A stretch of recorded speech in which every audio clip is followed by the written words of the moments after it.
Então, para o palco virtual aqui do A Voz Trabalhadora, o deputado Leonel Hadi. Boa tarde, deputado, seja muito bem-vindo. Uma honra, e como eu dizia, né, não tem outro entrevistado que eu gostaria de ter mais no espaço de estreia, num canal tão necessário para a classe trabalhadora, que reúne aqui programações de diversos outros canais, num compêndio, né, comunicacional, e que cotidianamente faz, de fato, a transformação para os trabalhadores e trabalhadoras tão maltratados, muitas vezes, mas que precisam e merecem da dignidade, e os espaços de comunicação têm esse compromisso. Seja bem-vindo, muito obrigado, deputado. Eu que agradeço, Suman, é uma honra estar aqui contigo e nesse canal tão importante para a classe trabalhadora, né, e debatendo assuntos tão importantes para o nosso país e para o mundo nesse momento em que nós vemos esse novo ataque da extrema-direita às democracias ao redor do planeta, e a gente precisa se posicionar, se informar e também reforçar a nossa comunicação, né, tentar chegar ao maior número possível de pessoas, e é muito importante nós estarmos atuando em diversas frentes e em diversos canais também. É verdade, é verdade. Eu que cotidianamente estou no Diário do Centro do Mundo, nas manhãs das 10 ao meio-dia e nas tardes das 4 às 6 da tarde, mas nos finais de semana venho preencher esse espaço aqui porque entendo dessa forma também que precisamos juntar todas as ferramentas disponíveis para a gente, de fato, construir essa transformação. Um salve para todo mundo que está chegando, muito obrigado pela recepção, Maurício, Denis, meu querido amigo e irmão, professor Lucas Faitão, Regina Alves, valeu, Tereza Vilela, já a gente vai ler os recados. Mas, deputado, hoje pela manhã eu conversava com o professor historiador Chico Teixeira, e ele tocou num ponto que eu acho que é fundamental para a abertura do nosso papo. Ele disse o seguinte, ó, a partir do que a gente viu nessa uma semana de governo Trump, no tensionamento, a agudização do neofascismo, do neonazismo na América, e agora já sendo replicado em mimes e pelo mundo. A Meloni já disse que vai na mesma linha, né? Nós tínhamos o Elon Musk ontem num palanque no Partido Nazista de cara limpa. Na visão do professor Chico Teixeira, é urgente que comece amanhã, ele falou, sindicatos, associações de bairro, DCEs, todos os espaços de política possíveis que encampem a bandeira antifascista como algo institucional. Ou isso vira a expressão de ordem, ou nós não conseguiremos a conscientização de como o fascismo está nos abraçando. É por aí, deputado? Com certeza, eu tenho falado isso desde 2013, que eu tenho levantado essa bandeira. Verdade. E muitas vezes eu fui mal compreendido ou reduzido, ou diziam que não podia existir policial antifascista, ou enfim, né? Nessas fragmentações que a esquerda viveu nesse processo de aprofundamento até das pautas identitárias, que enfim é muito importante, né? O racismo existe, a misoginia existe, a LGBTfobia existe, mas eu vejo que a gente fraturou muito as nossas lutas, né? A gente foi digamos, nucleando as nossas lutas e meio que o nosso campo ficou preto vota em preto, mulher vota em mulher, entendeu? E isso, para mim, enfraqueceu demais. Né? Exatamente. E, na verdade, a nossa luta, claro, é uma luta por justiça social, uma luta, né? Alguns vão tratar na lógica revolucionária, outros na lógica institucional, mas a nossa luta é uma luta, enfim, ao fim e ao cabo, por igualdade, equidade e todas essas lógicas que a esquerda traz, né? Luta antirracista, antifascista, isso tem que estar incluso na grande luta, né? Mas agora, essa fragmentação, no meu entender, acabou favorecendo, isso eu tenho alertado há muito tempo, né? Que essas pautas assim fragmentárias, não só eu, vários outros pensadores, né? Mas sempre vem com aquela coisa, o homem branco falando, o macho hétero normativo, blá, blá, blá, entendeu? Só que agora ficou muito evidente que eles entenderam isso, eles compreenderam isso, eles, quando eu falo, a extrema-direita fascista, eles compreenderam isso, e hoje, se tu observar, a pauta prioritária deles é atacar o DEI, que eles chamam, né? Que é equidade, igualdade E o D agora não vou me lembrar exatamente, mas o termo, né, são os três conceitos que ligam, né, a essa questão das lutas aí que a gente está falando. E esse é o foco primordial, utilizando as redes de comunicação.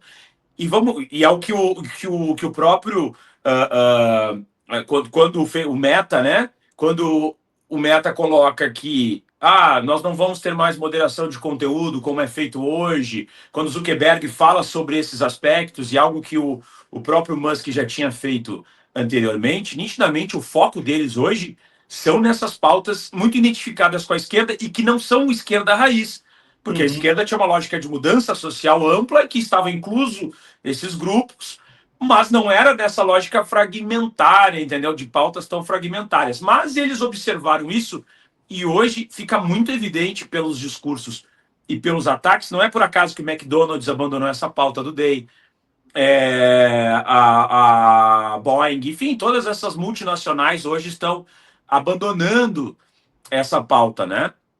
E nós vemos, por exemplo, aqui em Porto Alegre, vamos pegar um caso aqui no Rio Grande do Sul muito evidente sobre isso. Muito evidente.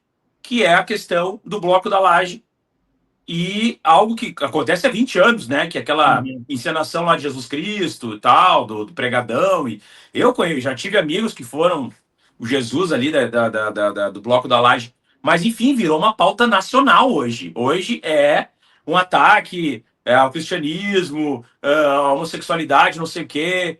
Então, quer dizer, nós estamos dentro dessa lógica e, honestamente, nós temos que nos posicionar, continuar defendendo a inclusão, a igualdade, a equidade, né? Todos esses pontos. Só que se nós não tivermos uma boa estratégia e quisermos radicalizar na lógica de impor na base do choque, né? Terapia de choque, por exemplo. Vamos botar uma mulher trans de bunda de fora agora, por exemplo. Vamos supor, tá? Sim. Tipo. O caso aquele da universidade, aquela vez que a professora. Exatamente, do cu e tal. Aquela coisa. O que eu quero dizer com isso? Isso é exatamente o que eles esperam e o que eles precisam, porque a nossa disputa não é dizer que o Brasil é o país que mais mata pessoas trans. Isso aí é público e notório. E nós temos que ter políticas para proteger essa população. Isso é evidente. Agora, se nós não soubermos como dialogar e uma população que estará dentro das redes sociais sendo bombardeada com esse tipo de informação, de grupos de WhatsApp, etc., nós estamos facilitando o trabalho da extrema-direita fascista que elegeu essa pauta, assim como os imigrantes, né, na lógica xenofóbica, que isso é clássico do fascismo, elegeu essas pautas de internet, que é muito forte, né, o identitarismo é muito forte, tanto é que elege uma série de deputados aí muito bem votados, claro. Né? Então, quer dizer, para o campo da esquerda é muito forte. Mas se nós não soubermos ter estratégia e não soubermos dialogar, a gente vai querer ficar batendo na tecla, vai querer reforçar a tese e eles vão nos engolir, porque o nosso objetivo não é reforçar a tese entre nós, é nós ganharmos um núcleo que é relativamente conservador e que precisa ser convencido.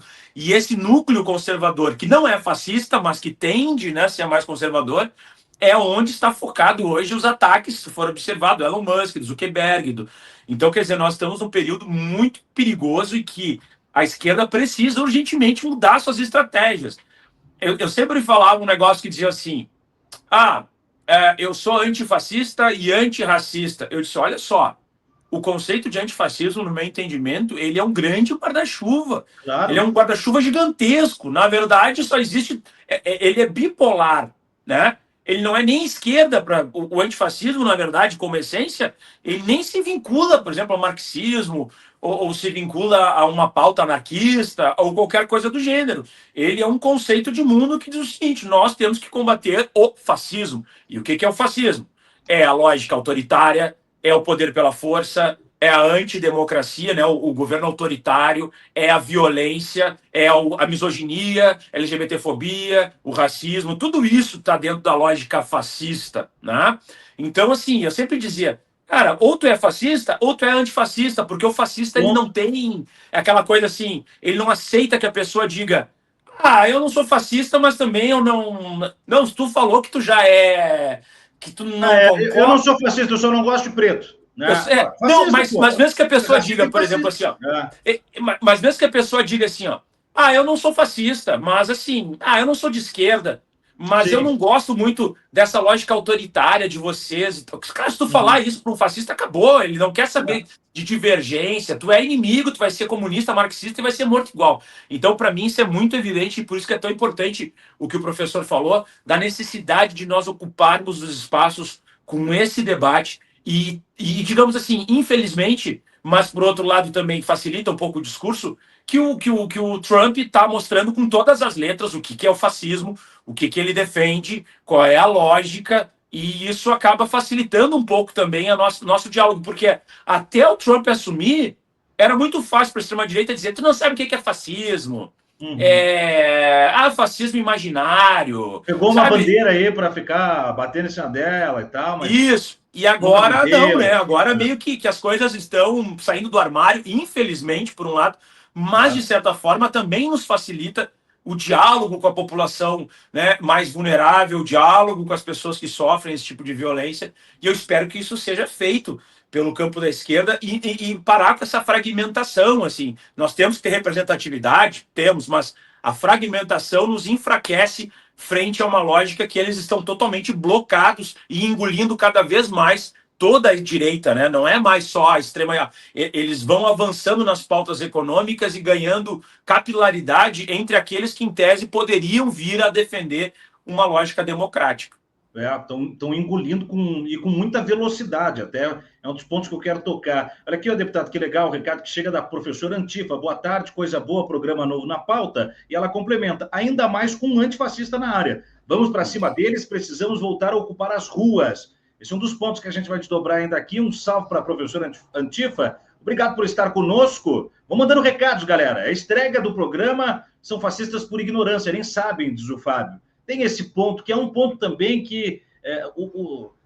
algo que me incomoda, por exemplo, deputado, a expressão que, no grau do eufemismo, ao meu ver, esvaziou o fascismo brasileiro, é nós chamarmos de bolsonarismo.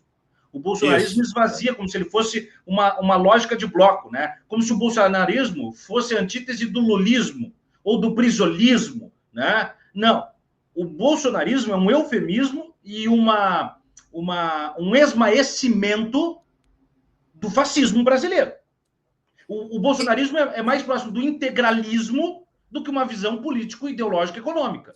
Então, e tu sabe que eu já discuti várias vezes também sobre isso, porque eu presto muita atenção. Uma coisa que a gente tem que prestar atenção, que eu já falei ontem, eu me alertei sobre isso, e eu digo, talvez a gente vai ter que começar a mudar alguns conceitos. E eu consigo, às vezes, perceber assim, tu começa a ler, dentro da... de novo esse conceito. Um conceito que, nitidamente, eles estão tentando alterar é extrema-direita. Como a palavra extrema é muito negativa, né? Tudo que é extremo tem um conceito negativo, eles estão usando o termo ultradireita. Então, assim, daqui a pouco, pode prestar atenção, daqui a pouco a gente vai ter que começar a alterar para chamar eles de ultradireita. Vincular o que nós estamos falando a eles, porque senão a gente vai ficar falando de extrema-direita e eles usam o termo ultradireita. Então parece que não são as mesmas pessoas. Então, assim, a gente tem que se alertar. Eu estou vendo esse movimento, posso estar muito equivocado, mas assim, parece a mesma coisa para a gente que debate política, mas para o leigo, eles meio que, sabe, passa que ultra legal, né? Então, assim, esse é um ponto. E sobre o bolsonarismo, eu tenho falado isso desde que o Bolsonaro ali na pandemia e tal, e começou mesmo a questão de tensionar golpe de Estado e tal, eu disse assim, cara, vamos parar de falar bolsonarismo, porque é evidente que o fascismo, porque isso é fascismo. O que nós estamos chamando de bolsonarismo é fascismo. Por quê? Porque ele só precisa de uma liderança carismática nessa lógica. Qualquer boneco ali poderia fazer que tenha, né, essa lógica de ser uma liderança e seguir esses conceitos, vai ser colocado ali como liderança. Ele não precisa ser o Bolsonaro. Né? Então as pessoas dizem assim, o bolsonarismo sem o Bolsonaro. Cara, isso é fascismo, porque isso não é só no Brasil, isso está acontecendo no mundo inteiro, vários e vários países com a mesma lógica. Só precisa de um líder carismático de extrema-direita violento e tal, que tem essa lógica ultranacionalista, entendeu? Então eu digo, a gente tem que abandonar esse termo, porque na eleição de 26 não será o Bolsonaro o candidato. Daí a gente vai ter que criar termos para vincular aquela pessoa que está ali. é o que aconteceu, por exemplo. O marçalismo, né? É isso que eu ia dizer. É esse exemplo clássico que eu ia dizer. Chegou o Marçal e a gente tinha que ficar, sabe, o que é e tal. Então é o seguinte, é fascismo, independente de ser o Marçal, de ser o Bolsonaro, de ser, sei lá, o Tarcísio, quem for. Nicolas, Michele, Nicolas, Eduardo, quem seja, corja toda, é né? fascismo. Porque senão, a Michele, porque daqui a pouco a gente vai ter o michelismo. Aí tu tem que criar todo um debate sobre quem é. Cara, o fascismo ele é evidente, as lógicas são evidentes. Tu faz um checklist, se aquela pessoa gabaritou, ou pelo menos tem 90% de características daquele aspecto, cara, lacra que é fascismo, e isso é mais fácil a gente dialogar em termos internacional e vincular o que está acontecendo fora com o que pode vir a acontecer aqui, entende? Então, para mim, a gente não tem mais que ficar debatendo sobre isso. Nós estamos num processo de fascistização.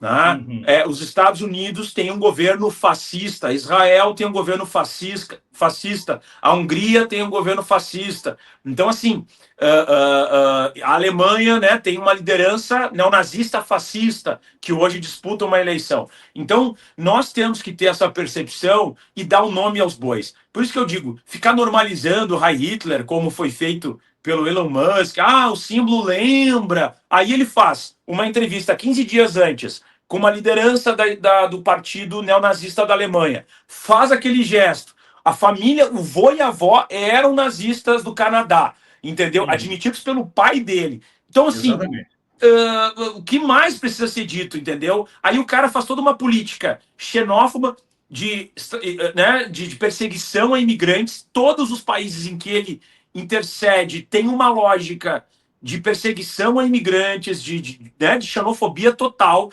E ainda por cima, no X, ele libera vários grupos neonazistas e vários militantes neonazistas para propagar conteúdo de ódio. E as pessoas ficam ainda... Não, na verdade é um empresário que está preocupado com seus questões financeiras, está tentando influenciar na política conservadora. Nós já passamos nessa página, né? De tipo, para mim já... Enfim...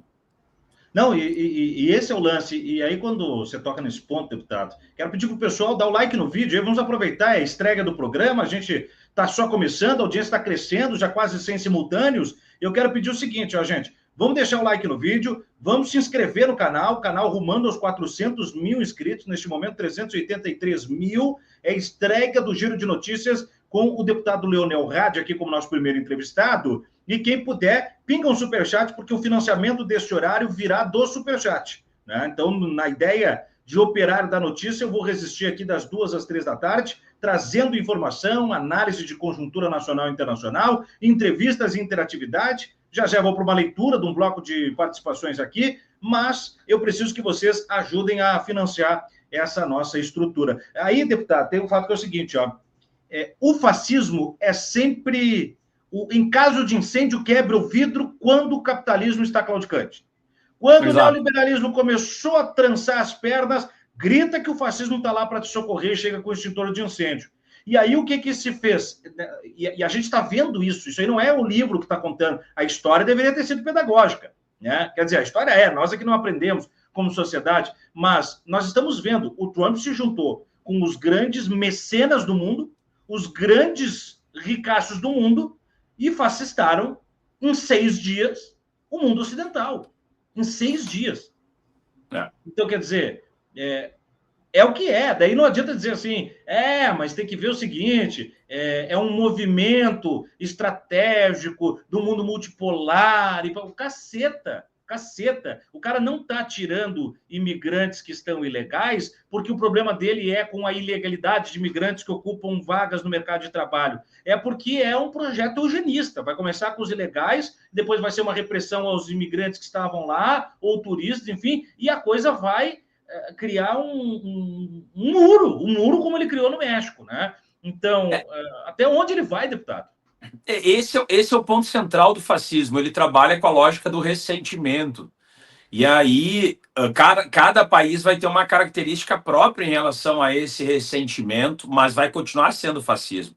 Por exemplo, aqui no Brasil, será muito focado, no meu entendimento, com pessoas que ganham Bolsa Família, com o Nordeste, numa lógica mais contra as políticas afirmativas, entende? É assim que vai funcionar, porque a gente não tem uma realidade de grande imigração. É óbvio que, por exemplo, os imigrantes senegaleses, haitianos, né, são alvos frequentes, mas assim, contingencialmente são muito poucos, né? Já nos Estados Unidos, como existe essa grande, né, onda migratória, o que acaba acontecendo? Ah, se você está desempregado e ganha maus salários, é culpa dos imigrantes. Claro. Então, não é culpa da crise do capitalismo e da ultraconcentração de renda, né, de uma pequena cúpula que tem aumentado a sua concentração de renda e aumentado a miséria no mundo simultaneamente, porque os recursos eles são limitados. Então, e nós vemos, por exemplo, na Europa uma situação muito parecida, que é a imigração, né, de latinos, de africanos, de árabes para esses países, através dos conflitos causados pelo próprio Ocidente, na grande maioria das vezes, acabam sendo também aquela bucha de canhão e o argumento de que, olha, se o país está desestabilizado, se a economia não está crescendo, se as pessoas não têm emprego, não têm renda, é culpa dos imigrantes que estão tirando seu trabalho, que estão trazendo sua nova cultura para cá. E aí vai para essa lógica do passado, né? Isso é algo muito característico do fascismo, que é esse retorno a um passado glorioso, a um passado lúdico, a um passado em que tudo era perfeito, e que existia ordem, que existia bonança e tal. E é isso que eles estão fazendo em todos os países, absolutamente todos os países. E qualquer pessoa, e a classe política, digamos, mais burocratizada, o que nós chamaríamos, por exemplo, no Brasil de centrão, acaba sendo atacada porque eles são vistos como aqueles que detêm privilégios e que esse grupo que está, né, à extrema-direita ou à ultra-direita é esse grupo que quer mudar o status quo, que quer alterar a ordem e que é contra o politicamente correto, liberdade de expressão, numa visão de que a liberdade de expressão é defender violência, é defender a quebra das estruturas. Então, aquele grupo que faz parte do topo do status quo se traveste, né? Se muda de uma lógica de que não, nós somos, na verdade, os revolucionários e vamos alterar o processo para a inclusão das pessoas que estão se sentindo reprimidas, que estão se sentindo, digamos, oprimidas por uma lógica do, entre aspas, politicamente correto ou do controle da liberdade de expressão. Ou seja, eles defendem que as pessoas possam ser racistas, possam ser misóginas, possam ser LGBTfóbicas, possam ser xenófobas, possam cometer violências contra os grupos vulneráveis. E aí eles vão ganhando esse sentimento dos ressentidos, pessoas que têm pouca escolaridade ou que tinham um padrão de vida que decaiu por causa da crise do capitalismo. Então, fica muito fácil de tu pegar essas pessoas e dizer, eu não consigo realmente aquele espaço no mercado de trabalho porque deram para um africano, então agora eu tenho que expulsar esse cara aqui. Eu não consigo me dar bem com as mulheres porque criaram essa coisa do feminismo e eu não posso fazer nada, que tudo eu tenho que ficar escutando aulinha, então tamo junto. Entende? Então eles pegam essa massa e essa massa é tão violenta e tão agressiva que acaba silenciando grande parte das pessoas que ficam com medo, que ficam. E aí eles. E fora os algoritmos das redes sociais que favorecem a propagação desse conteúdo. Então não é por acaso que muitos latinos votaram no Trump, entendeu? Porque mexe com machismo, mexe com outras questões em que ele se sente empoderado, mesmo sendo um latino que pode vir a ser alvo e será alvo dessa lógica fascista de xenofobia. E o Trump explorou muito bem, eu pude presenciar isso, eu estive em Los Angeles exatamente no dia que o Donald Trump, eu estava em Los Angeles no dia que o Donald Trump foi eleito. E fui lá para um festival de cinema, estava representando um filme, né, eu trabalho com cinema também. E aí, aquela coisa, a gente vai dar aquela turistada, tá por lá, né, fui na Calçada da Fama, tinha a estrelinha do Donald Trump e eu fui tirar uma foto, eu, minha esposa e minha cunhada, fazendo assim, né, para o Donald Trump. Neste momento, nós fomos reprimidos por imigrantes africanos. Disse, não faça isso, aquela coisa toda. Eu não mando muito do inglês, a minha cunhada foi ali, meio que conversou com eles. Qual era a lógica, deputado? O que se instaurou e a gente percebeu lá? Quando o Trump vendeu muito bem o peixe, é o seguinte, olha a lógica do neoliberalismo, como ela opera naquilo que o Marx nos alertava, né? Ela nos coloca no ringue o tempo inteiro. eu vou tirar os imigrantes que estão ilegais, e isso é bom para você, imigrante que está legal, porque você tem competição no mercado de trabalho com o seu compatriota que está aqui querendo o seu espaço. Então, venha comigo, porque juntos nós vamos garantir a sua qualidade de vida, nesta miséria de qualidade de vida, mas que você não terá competição. Chega a soar como vilanesco, cruel, mas isso foi um belo de um lustro, né, na venda desse discurso. E a gente percebeu isso muito recorrente lá, né? Muito imigrante trumpista. Nós ficamos num bairro de latinos e imagens do Trump para tudo que é lado e tal, e justifica-se que ele acabou sendo eleito, né? É muito maluco, mas é uma ferramenta que ele soube manipular muito bem. Isso é básico, porque o Hitler utilizou isso, o Mussolini utilizou isso, que era aquela lógica de que, primeiro, não. Tem até, bom, tem aquele poema clássico, né? Primeiro eles vieram pegar os protestantes, não era para. E vai indo, né, a lista. Isso é muito clássico, porque eles vão ganhando espaço e vão testando a tolerância em relação a isso. Então, por exemplo, agora eles pegaram os ilegais. Só que a sociedade ela fica contaminada com essa lógica e qualquer imigrante não vai se saber se é ilegal ou se é ilegal, entendeu? Então, qualquer imigrante daqui para frente será tratado como um ilegal, como um suposto criminoso pelos, entre aspas, nativos. Então, é interessante a gente observar isso, porque isso vai num gradiente. E daqui a pouco, o que vai acabar acontecendo? Ah, olha, tudo bem, tu tem uma autorização aqui que não é permanente, mas então a gente vai mudar as leis migratórias e mesmo aqueles que têm autorização que não seja permanente vão ter que retornar. Ponto. Aí daqui a pouco, uma nova alteração migratória. Ó, vocês que têm o green card e tal, mas assim, não tem X tempo. Aí tu começa a achar normativas, entendeu? Até tu isolar que fica aquela massa caucasiana, embranquecida, e, né, alguns descendentes lá, né, vêm lá da escravidão, que são os negros dos Estados Unidos. E esses aí também vão ser vítimas, assim, brutais, porque a Ku Klux Klan está no meio, neonazistas declarados estão participando. Então, quer dizer, a coisa ela vai gradiente até nós chegarmos a uma situação total de exclusão e de embranquecimento e também numa lógica total, né, de misoginia e LGBTfobia. Isso aí está muito evidente, até porque o Elon Musk tem uma filha que é trans e nitidamente é um conflito que ele tem lá interno na vida dele, entendeu? Nessa questão. Então ele está levando isso para uma guerra global, entendeu? De uma pauta que, infelizmente, hoje ela está se transformando em hegemônica no mundo, né? Então, assim, e nós vemos na própria reação de brasileiros, né? Dizendo, mas eles eram ilegais, eram não sei o quê. Só que daí tu vê outros brasileiros que estão lá numa situação legal, dizendo que eles não conseguem comprar remédio mais na farmácia, eles não conseguem mais não sei o quê, porque ninguém quer atender eles. Ou seja, isso é uma contaminação. É por isso que eles fazem também esses testes de, vou fazer um Heil Hitler aqui e vamos ver o que dá. Até onde impacta, Eles vão normalizando, entendeu, as coisas. Isso o Goebbels mesmo falava. Tem uma entrevista famosa dele, o vídeo toda hora ele roda de novo, que ele diz o seguinte, vocês, e ele fala isso do Reichstag lá, né, ele fala isso antes como é que foi o processo de ascendência do Hitler até se transformar no Führer, né, do chanceler até ele ser digamos, o mito deles lá. Ele vai esgarçando liberdade de expressão, ele vai falando, e as pessoas vão, não, pera um pouquinho, isso aqui é absurdo, mas ele só falou, deixa assim.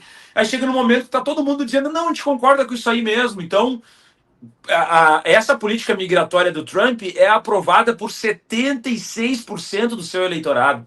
Quase 80% aprova esse tipo de política que ele está fazendo. Então ele está fazendo isso numa grande mídia, pode ver. Toda hora agora tem vídeo de policiais entrando na casa de imigrantes, levando os caras algemados. Tu nem sabe se aquele cara é só um ilegal ou se ele já cometeu algum crime, mas passa a sensação de que todos os imigrantes que estavam lá de forma, entre aspas, ilegal, são criminosos perigosos, porque isso foi falado durante o processo eleitoral. Então é essa a realidade, por isso que ganha muito essa pauta emocional de que nós somos os patriotas. Então esse nacionalismo exacerbado, ele é muito bem explorado pelos fascistas e nitidamente nós estamos vendo isso. Então eu digo, os meios de comunicação, os grandes meios de comunicação, que ganham muito dinheiro também desses patrocínios, e eu até entendo que por isso que eles não entrem tanto, né, de uma forma mais incisiva, contrários, eles só têm dois modos de sobreviver numa situação dessas. Ou é capitulando, né, na lógica de capitulação, né, ou é sendo capitulando no sentido de tudo bem, não aderimos, mas nos silenciamos. Ou eles vão aderir e aí é mais uma onda, além das redes sociais, é mais uma onda da grande mídia de forma aberta, né? Mesmo aquelas, entre aspas, que são centro-direita, né? Porque todos os meios de comunicação são da direita, de massa. Mas eu digo, tem aqueles meios de comunicação que ainda tentam, né, fazer uma coisa da inclusão e tal. Que é o caso da Globo, né? Mas se tu for ver, esses dias a Globo tava tendo aí louvor aí, nem lembro qual era o programa, acho que era o Big Brother aí, agora estavam cantando louvor com um pastor, um troço assim, nada a ver com o contexto de bunda, não sei o quê. Em pleno ano novo, o prefeito do Rio de Janeiro colocou show evangélico, né, Pois na é. beira da praia. Então, é isso que eu quero dizer, entende? Então, existe assim, capitulação ou aderência total. E isso é muito preocupante, porque aí a gente vive, de fato, num totalitarismo hegemônico global e como se lida com isso, no meu entendimento, é parte muito. Porque a esquerda é óbvio que vai fazer oposição a isso. É evidente que a esquerda, né, quem participa desses movimentos, vai estar se opondo a isso. Mas, para mim, o grande pulo do gato, e onde é que está o mistério da coisa, é como nós vamos dialogar com a direita, entre aspas, dita democrática, que é uma minoria, mas que existe. Como vão se posicionar esses quadros na medida de fazerem composições com o campo da esquerda, de termos uma certa unidade de programas básicos de respeito mútuo e de aceitação mútua para fazer o combate a essa ultradireita, entendeu? Porque caso contrário, só a esquerda, e se esse centro-direita pender para o extremismo, para o fascismo, nós estaremos em maus e péssimos lençóis, porque nitidamente nós temos uma tendência de hegemonia por todo o dinheiro colocado, por toda essa questão da crise do capitalismo, tendemos a uma hegemonia da extrema-direita fascista. E é por isso que eu acho que o Marx, inclusive, se equivocou na sua tese. Porque o Marx é um homem do século XIX, né? E então ele não viu o desenvolvimento do capitalismo e os processos de conflitos globais, né? Ele não viu isso, ele não analisou, por exemplo, a Primeira Guerra Mundial, ele não analisou a Revolução Russa, ele não analisou a Segunda Guerra Mundial, e no conceito dele, porque ele trabalhou na lógica de futurologia, porque na época que ele era vivo, ele observou os aspectos acumulatórios, né, do capitalismo. Como o capitalismo pós-industrial estava trabalhando na lógica da acumulação. E aí ele tem conceitos muito importantes e que são o cerne do capitalismo, a mais-valia, exército de reserva, todos esses pontos. Agora, daqui a pouco, ele dá um ponto nisso e diz o seguinte: bom, como é que a gente vai vencer esse processo? Bom, teremos, então, a crise do capitalismo nos países desenvolvidos, e lógico que ele pensava na própria Alemanha, ele pensava na Inglaterra, ele pensava nos Estados Unidos, né? Ele pensava nesses países. Bom, teremos uma crise do capitalismo com alto nível de concentração de renda e de indústrias, né? E a partir disso teremos uma revolução do proletariado que se vai se revoltar às situações de exploração máxima que eles têm, farão a revolução, tem uma ditadura do proletariado, farão a divisão de todos os bens e tal de produção e recursos, depois nós entraremos no comunismo, que é a extinção do Estado, e teremos o internacionalismo nesse sentido. Bom, resumidamente é isso que o Marx pensava, que a crise do capitalismo levaria a uma lógica de coesão de classe, né, do proletariado, que teria uma consciência de classe e faria sua revolução. Só que já na Segunda Guerra Mundial, no meu entendimento, isso se demonstrou falho. Por quê? Porque a tendência foi de nucleação dos proletários. Então, digamos, nós contra eles. A visão fascista prevaleceu frente à visão, no meu entendimento, de uma lógica de consciência de classe, porque a União Soviética tinha feito a Revolução de 17, mas com conceitos relativamente diferentes, porque era um país feudal praticamente, né? A China, a mesma coisa, então não seguiu a lógica que o Marx, né, trazia, embora conceitos muito importantes. Agora, globalmente, se tu for observar, as crises do capitalismo não geram um avanço do campo da esquerda revolucionária e de ruptura, né, das classes e tal. Leva a uma nucleação do ser humano, de forma geral, dentro do capitalismo, de ódio contra o diferente, como se o diferente estivesse colocando a vida dele, os conceitos dele e aquilo que ele tem de mais básico no momento de crise e de medo, né? Isso é, vamos nos juntar entre os iguais e lutar contra o inimigo, seja imaginário ou não. Então, assim, para mim, Marx errou nesse sentido, porque as crises do capitalismo sempre geram conflitos onde a acumulação até hoje, e eu não sei como é que a gente vai superar isso, mas a acumulação hoje fortalece determinadas classes econômicas e sociais e também prejudicam, digamos, a própria classe que adere a esse discurso. Muito bom, muito bom. Agora 19 minutos faltando para as 3 da tarde, último bloco com o deputado estadual Leonel Rade. Mandem os recados. Gente, vamos se inscrevendo no canal, quem não é inscrito ainda, dá o like no vídeo. Também é importante, né? Nesse desafio dessa grande trincheira dos fascistas que são as Big Techs, a nossa oportunidade de resistir nesses espaços é fazer o nosso conteúdo navegar no meio, né? Meio que metido de carancho, como a gente diz aqui no Sul. Então o negócio é o seguinte, deem o like no vídeo, se inscrevam no canal e quem puder, mande um superchat como a Regina, o Denis, a professora Antifa. Já já eu vou ler a maior parte dos recados, quase todos que a gente puder. E vou pedir que vocês mandem, quanto mais puderem, pode ser 2 aqui, 5 acolá, o que vier vem muito bem, porque é o que vai financiar o horário do programa, este programa que estreia hoje, já com 140 simultâneos. O Portinho diz, né, que não notificou a abertura do programa. Esse é um dos fatores. Muitas vezes a gente tem visto que os programas que são de canais progressistas não estão sendo notificando os inscritos,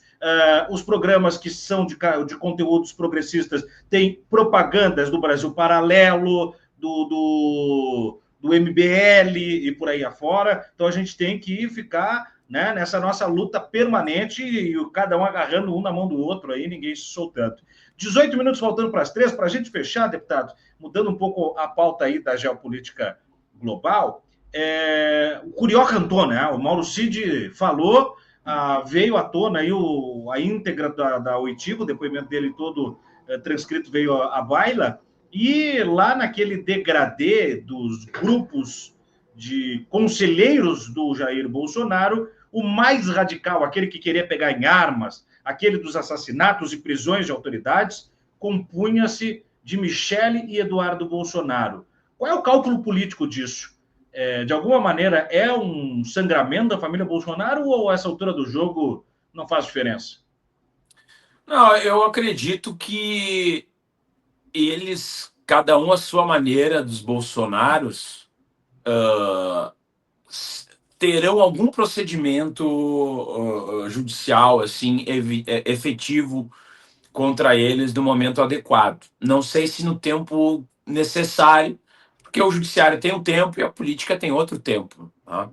Mas, assim, nitidamente, né, só não vê quem não quer. As articulações internacionais são feitas pelo Eduardo Bolsonaro. Né? O Flávio Bolsonaro, nitidamente, é o operador financeiro de toda essa gangue. O Flávio Bolsonaro é das rachadinhas, lavagem de dinheiro, tirou 1.300.000 dólares, reais, né? 1.300.000 reais nos Estados Unidos para jogar em cassino, enquanto em tese estava indo. E tu sabe, né? Cassino, lavagem de dinheiro, etc. Então vai saber para onde é que foi esse dinheiro no mundo real, sabe? E isso já foi demonstrado, que ele retirou esse dinheiro dentro de um cassino. Ah, você foi para jogar? Ah, faz de conta que foi para jogar. Vai saber o que é o propósito desse recurso. Né? Acho que 260 mil dólares, uma coisa assim.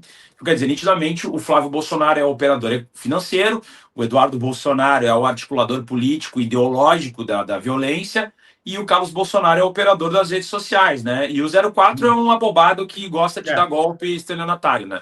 Então, assim, e a Michelle é isso, também participa dessa lógica financeira da quadrilha. Então, assim, para mim não há dúvidas que eles serão responsabilizados. Agora, o meu receio é o tempo político disso. Porque se não for realizado no tempo correto, nós teremos um problema político. Por quê? Porque nitidamente eles estão se preparando para as candidaturas. E o foco deles, nitidamente, é o Senado. Por mais que a avaliação do governo Lula esteja ruim agora, nesse momento, eles têm a percepção de que, muito provavelmente, eles não vão conseguir formar uma candidatura competitiva no nível de vencer do Lula. Pode colocar muito trabalho, e é por isso que é tão importante nós termos a consciência de que precisaremos de unidade e um trabalho conjunto do campo democrático nesse processo eleitoral. Mas, assim, ao fim e ao cabo, eles têm a noção de que o Lula é um candidato difícil de ser batido. Então, para mim, o foco deles será o Senado.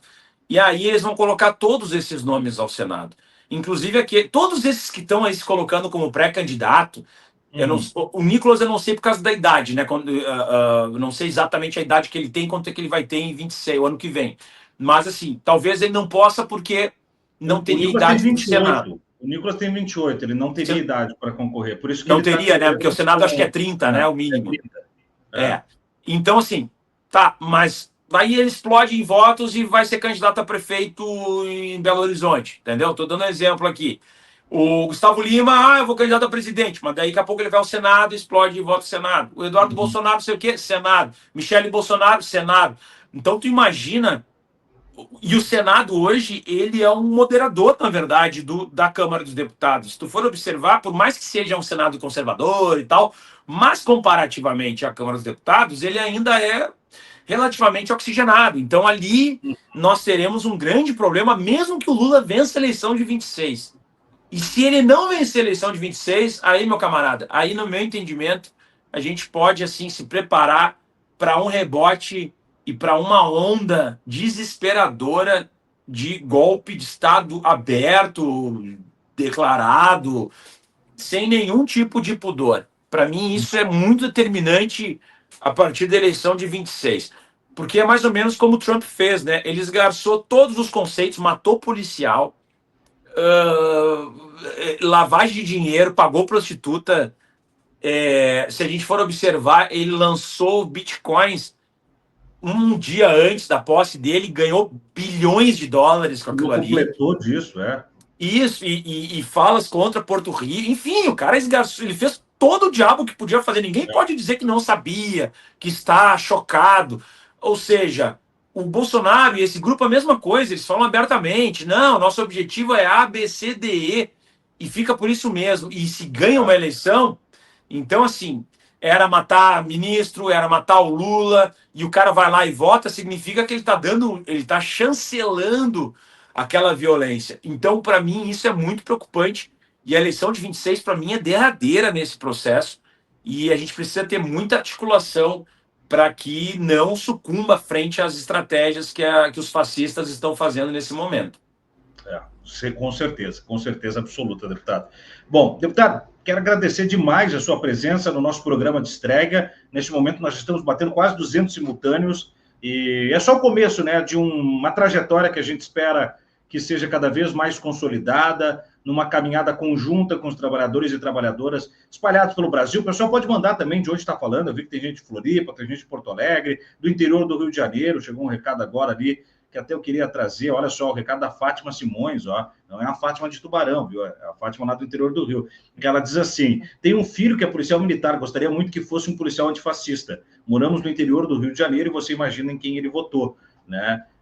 O sequestro da instituição policial também é algo que a gente vai ter que trabalhar muito para poder reagir. Mas, de toda forma, deputado, quero agradecer a parceria de sempre, né, em atender os meus chamados, e dizer que agora nós temos mais um espaço que, oportunamente, o Portinho me pediu para assumir aqui, porque temos que estar em todos os fóruns possíveis da comunicação e levando consciência, fortalecendo em argumentos os que já são nossos, para estender e, quem sabe, assim, a gente force uma verdadeira trincheira antifascista e resista aos arroubos que eles estão tentando. Vamos à luta. E obrigado demais, deputado Leonel. Eu que agradeço, estamos sempre à disposição. Parabéns, torcendo muito aí para que o canal se expanda e contem sempre com a gente. Um grande abraço. Valeu, muito obrigado. Deputado Leonel Rádio.